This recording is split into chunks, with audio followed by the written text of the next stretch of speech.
along with the vines and the trees covering the city.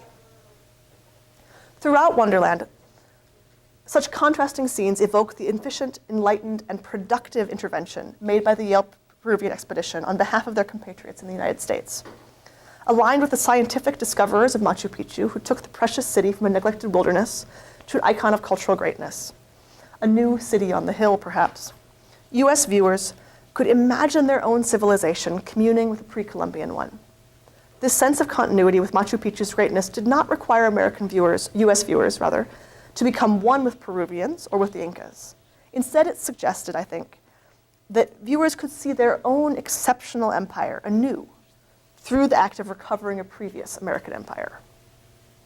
In these contrast scenes, the labor that made the transformation possible is rarely visible. That omission both makes the changes more dramatic and it very conveniently omits attention to the fact that it was indigenous Peruvian laborers who did most of the uncovering, not the members of the expedition. There's actually only one picture in which you see the laborers at work.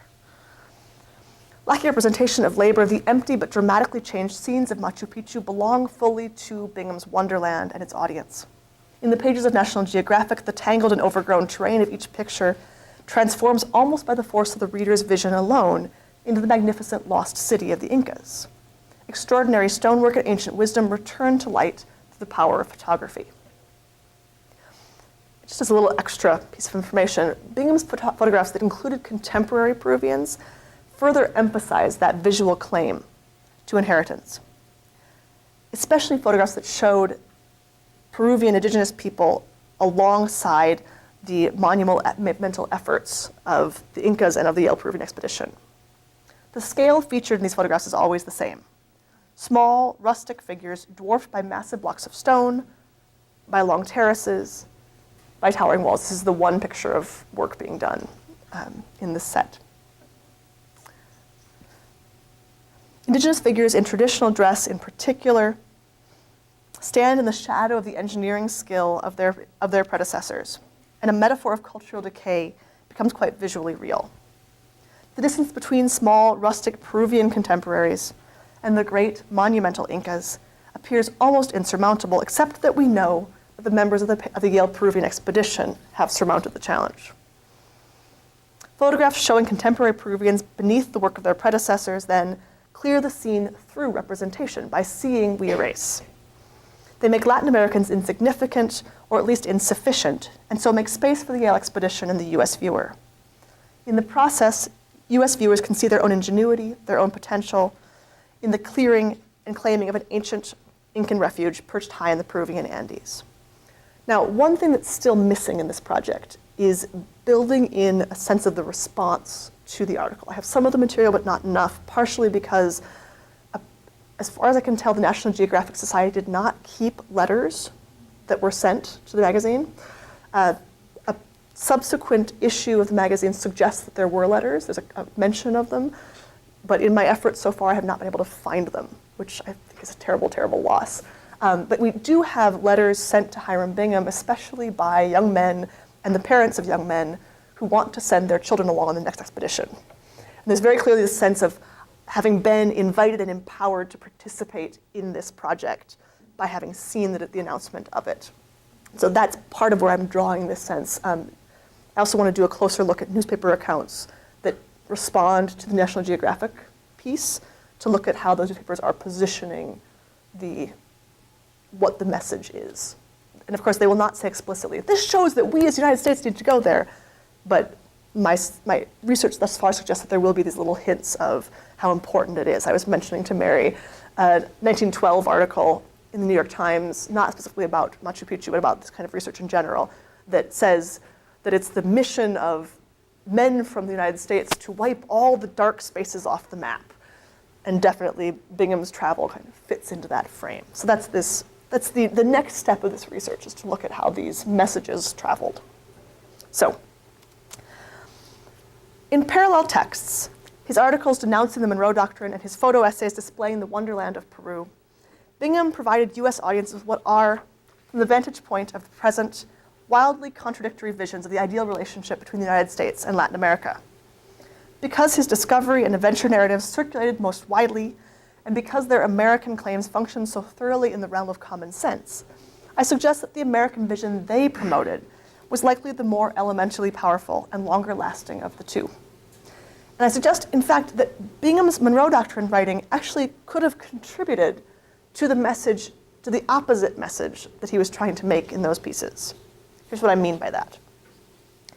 If we assume that the work of rhetoric is explicit persuasion, making arguments in public with clearly stated propositions and conclusions, then the arguments of Bingham's Monroe Doctrine pieces are more likely to catch our attention and more likely to be seen as persuasive. And those arguments did have effect. They were part of a surging feeling against the Monroe Doctrine in the era, and Bingham eventually served in the Senate, including a stint on the Committee on Territories and Insular Possessions, which meant that he was involved in the administration of the territories that the US took from Spain in 1898. Again, I haven't seen those documents yet, but I'm very curious to see the role that Bingham plays in arguments there, whether he carries through his Monroe Doctrine criticisms. However, while policies rise and fall in explicit arguments that might persuade policymaking audiences, the implicit rhetorical action of cultural and social life is often slower, deeper, and more resilient. Bingham's Monroe Doctrine arguments worked on the former level. His photo essays, books, and speeches about Machu Picchu worked on the latter, especially with regard to the image of Latin America that they circulated. It is in that context that I suggest the efficacy of Bingham's Monroe Doctrine arguments likely enhanced rather than undermined the appropriative America for the North Americans actions of his Machu Picchu depictions. By unlinking the idea of American exceptionalism from the fading glory of the Monroe Doctrine, Bingham gave it new life and new authority. He helped push the hemispheric assumptions of the United States further into the realm of common sense and farther from the explicit realm of political discourse. And so, as Bingham's Machu Picchu stories survived and circulated, he relied on and perpetuated the cultural frame of a policy he derided as an obsolete shibboleth. While the Monroe Doctrine as such began to fade, its spirit remained ubiquitous, and viewers in the United States could settle more firmly into their status as particularly American among Americans. Thank you.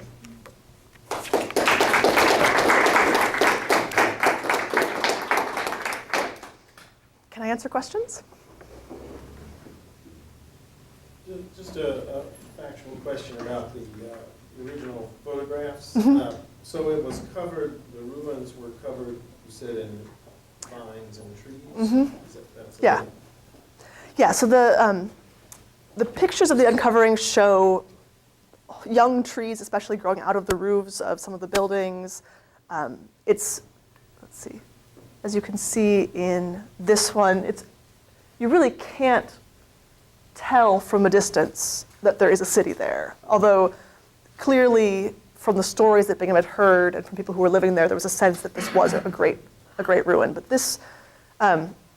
the ruins at Machu Picchu were not a place that the Spaniards encountered during their colonial rule. So it was lost in that sense from the dominant understanding of where there were ruins. And it took less than a year, just a few months to... It took a few months to uncover it.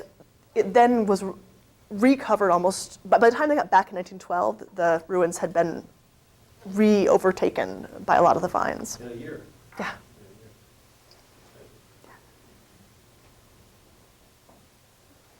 Francisco. You mentioned at the end that Bingham had been on the Committee on Insular Possessions. In fact, I think he may have been actually president at one point of that committee. I know he served on it for several years, but And this would have been, I think he went to the Senate in 24? Yes. Yeah, so 25? 10, 15 years later. Yeah. And he stays in the Senate for a couple of decades, right? Mm-hmm. So in effect, he actually he's serving in the Senate in a position where the empire is very visible to him every day. At the moment when the U.S. is actually invading the Dominican Republic, Haiti, Nicaragua. Mm-hmm. So in some fashion, this story of the unlinking of American exceptionalism from the Monroe Doctrine that you tell so well probably has to do with the fact that he needs to sort of resolve a contradiction in his mind. Yeah. Which is hard military dominance over some areas, which in fact had, some of which had come from an old European empire, but was one of those, as you mentioned, that had been sort of made the exception in the Monroe Doctrine. But others had been, in fact, just independent on their own, yes. On their own. And they had not been really invaded by anybody. There was a menace of German, takeover or attack. So I wonder if there's in his writings of the time, meaning the time when in the 20s. Yeah, and I haven't gotten there yet, but definitely would like to. The way the Yale collections are set up, most of it is the Yale Peruvian expedition. And then there's a couple files of the Bingham family papers that are also there. And I have some of that collection, but I've mostly looked at the Peruvian expedition materials for this first step of the project. And so moving into what he did later will be interesting. He publishes a book about these explorations in 1921 called Inca Land. And I've just started to delve into that. And I think that might have closer conversation with his period in the Senate, because it's published right before he goes in. So it'll be interesting to see where that goes. And the papers of his service in the Senate and at the committee are all public. I mean, they're all going to be. Yeah, that will be. So it'd be really fascinating to see how he. It's at the National Archives. So that's the next time I get to DC. The library probably has some. Yeah, probably has many. The congressional record is here. There will be lots of interesting material to build on with this. It's a fascinating project. Thank you. Any other questions? Yeah, thanks for a great talk. One of the pictures showed Lieutenant Sotomayor. Is he Peruvian? Or and I'm interested in seeing like you have this gotten, like, to the years. here. It says this is the Yes, so he is this is the Peruvian. Yeah, I love this. Lieutenant Sotomayor at the right, in charge of a gang of Indians. Sotomayor is the Peruvian soldier who that I mentioned in the very beginning, who is guiding. So the Peruvian government like a military. gives them a military escort, essentially, to help with the corralling of indigenous people for the purpose of labor. In fact, there are moments when they have to have Sotomayor leave because they want. So they're trying to. It's when they're climbing a mountain that they think might be the tallest mountain in Peru. It turns out it's not. But they're climbing a mountain early on in their exploration, and Sotomayor is with them. And they get to a place where the only place they can stay is in an indigenous family's house. And they walk up, and they're trying to get people to come out, and nobody will come out and talk to them. And so they just set their tent up, like a sort of camp in the yard. And they assume that's because the indigenous people are worried that the Peruvian soldier is coming to corral them for public works. And so he's sort of this helpful figure, and yet also causes problems for them. And so they get enmeshed into these colonial work relations that they both exploit and suffer from.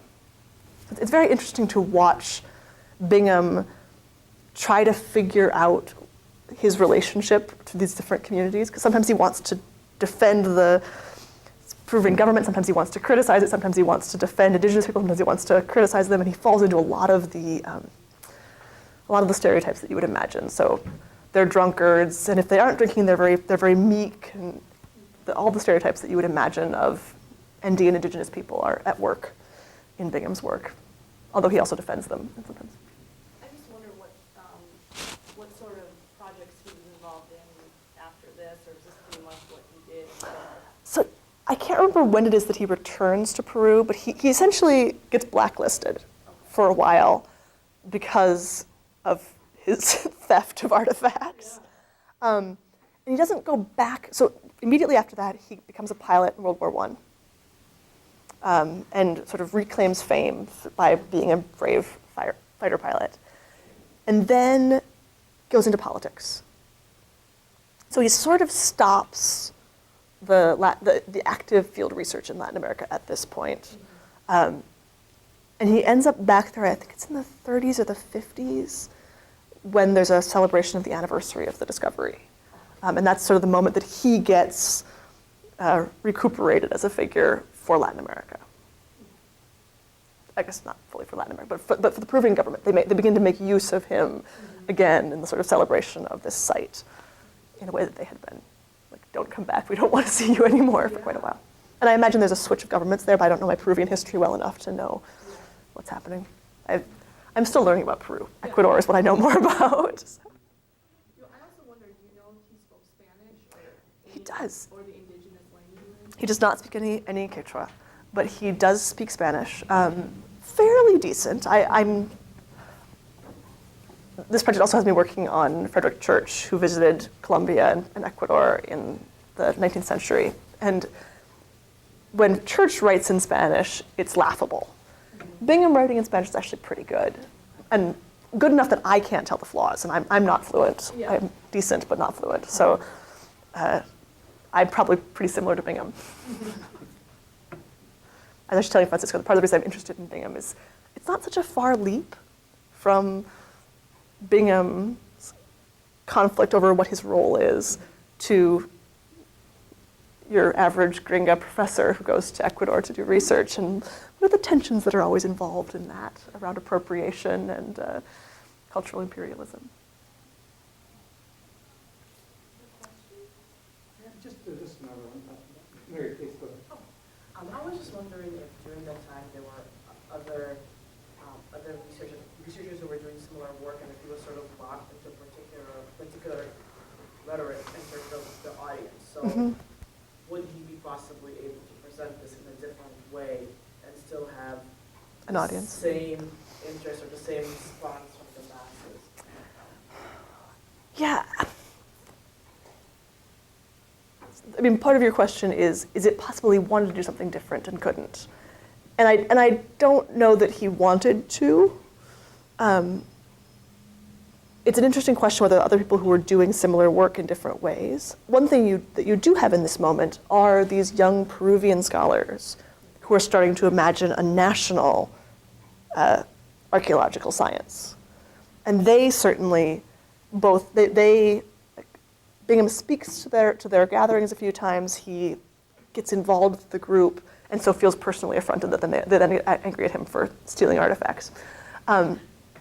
But I think that's where you might see the possibility of a different discourse, although that group still sees indigenous people, contemporary indigenous people, as marginal and backwards. So you're not going to get a liberatory discourse yet at this point, I don't think.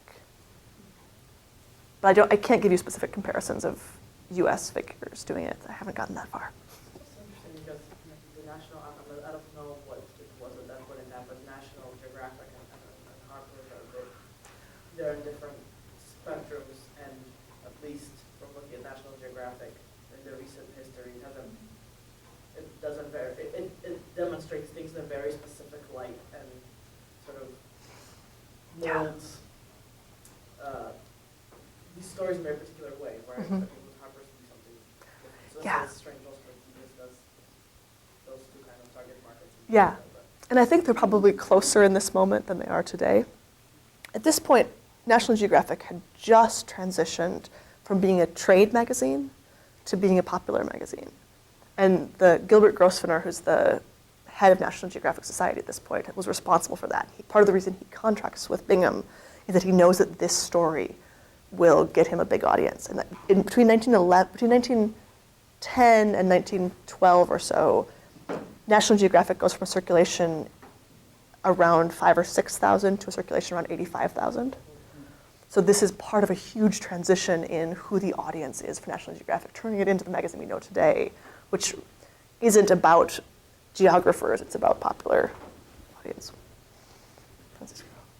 Oh, I was just wondering if you know of any comparable discovery of ancient ruins in places, for example, like southern Mexico and the Yucatan and Central America, because it would seem logical that this is a time when a lot of these lost cities are beginning to be reappropriated. And if that's the case, then how does Bingham kind of fit into a larger pattern of such American discovery? Yeah, the other one that I know of, and I don't know it as well, is it Catlin? later in the 19th century, there's the discovery and dissemination of pictures, etchings in this case, and drawings of some southern Mexican ruins. I think it's George Catlin, but that might be wrong. Is that right? And so those circulate widely, and certainly Bingham fits into that picture.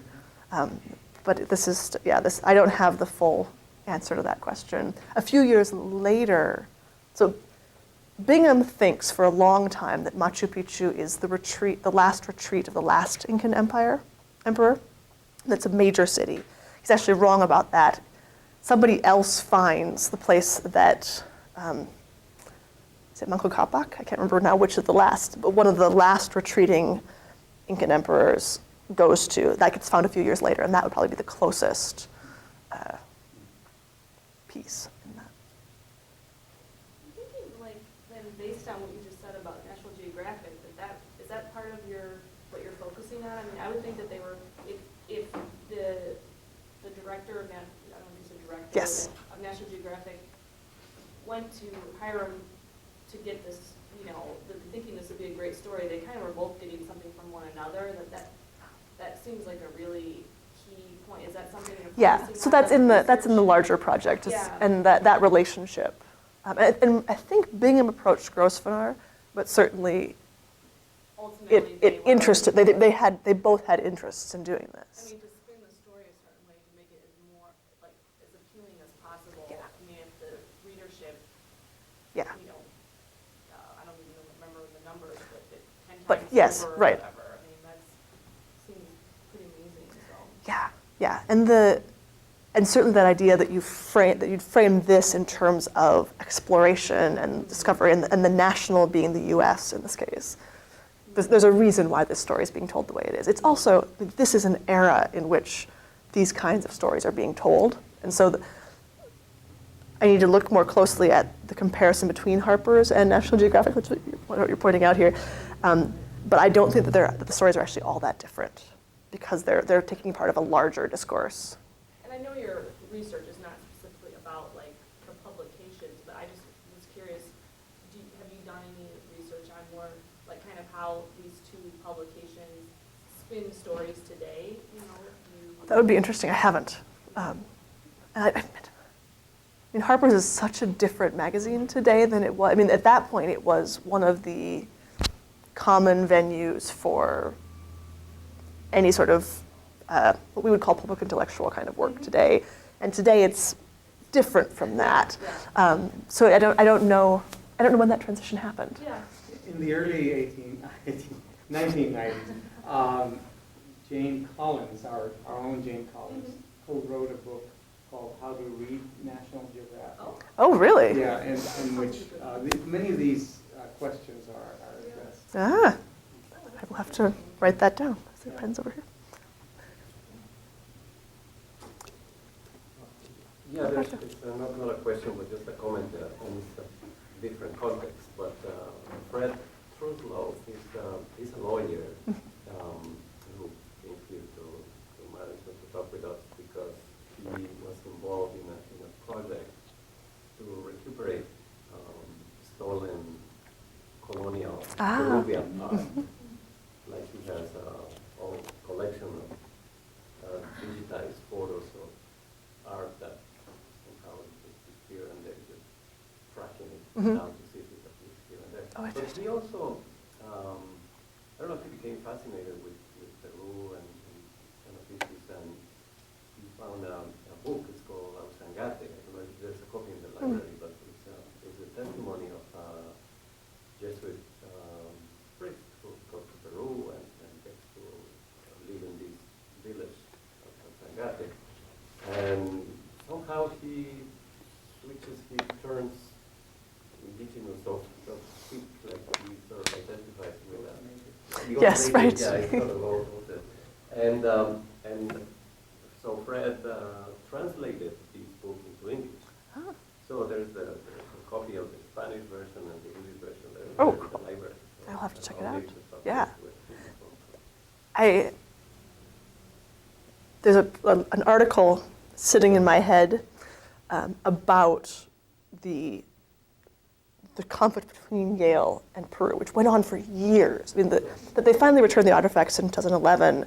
They agreed to do it in 2008. There was a huge sort of legal battle back and forth. At some point, I want to write about that conflict and the arguments that get made back and forth. I figured that I needed to go and do the Bingham research first before walking into Yale and saying, hey, I want to see the records of your dispute with Peru. So getting this work out of the way before I get them cranky at me about that. But that will be a someday project. So I'm fascinated with that conflict, and essentially the way that Peru finally got them back was to say, look, we're going to build this museum. Here's how the artifacts will be cared for. These are, and the argument that gets made in international court is that these are artifacts that are essential to national identity. And that's the only way that they get the courts to agree to send them back. Because otherwise, of course, if any nation could demand that artifacts that were found in their land be sent back, then all of the major collections of the US and Europe would be in danger. And so Peru had this very specific, these are our national heritage argument, and that allowed them to win. So it's super fascinating in this sense of who gets access to their own cultural heritage and how do you have to make the argument. But I'm going to wait for a few years.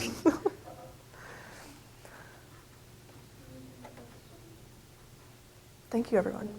Appreciate it.